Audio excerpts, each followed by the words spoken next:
பதைப்புனா ஒரு குழிக்குள்ள உட்கார்ந்து அமைச்சிருக்கும், அதுதான் பதைப்புன்னு சொல்லுவோம். இப்போ கால் எடுத்தோம்னா கால் இந்த பக்கம் குழியா இருக்கு இல்லையா, இதை பதைப்பு அப்படின்னு சொல்லுவோம். இந்த பதைப்பு வரும் முதல் காலில் இதுக்குள்ள இருக்கும்.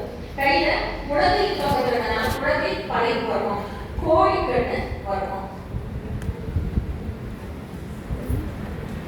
96 கை முத்து பதைப்பு வரும்.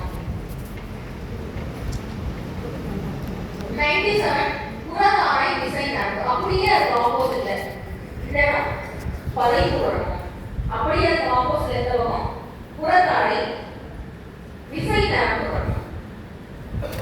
அடுத்து நடுவுல கை முத்து மொழி பொறுத்து இந்த இடம் வலது இடம் கை முத்து மொழி பொறுத்து, இந்த பக்கம் பதைப்பு, இந்த பக்கம் புறத ஆடை, நடுவுல கை மூட்டு மொழி பொறுத்து.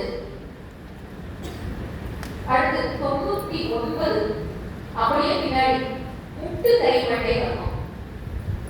அப்படியே எதுக்கு பின்னாடி அப்படின்னா இந்த முழங்கை பொறுத்து இல்லையா, அப்படியே அதுக்கு பின்னாடி இந்த மொழி இருக்கு இல்லையா, அந்த இடம் வந்து முட்டு கை மட்டை வரணும்.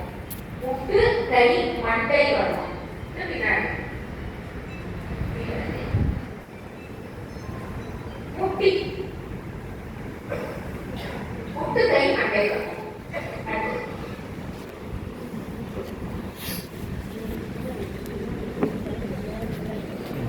எத்தனை புள்ளிகள் பார்க்கணும்? எல்லாம் சேர்ந்து ஒரே பாயிண்டா இருக்கு.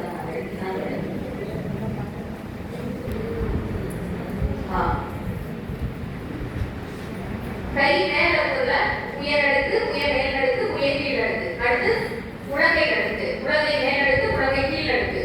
அதுக்கப்புறமா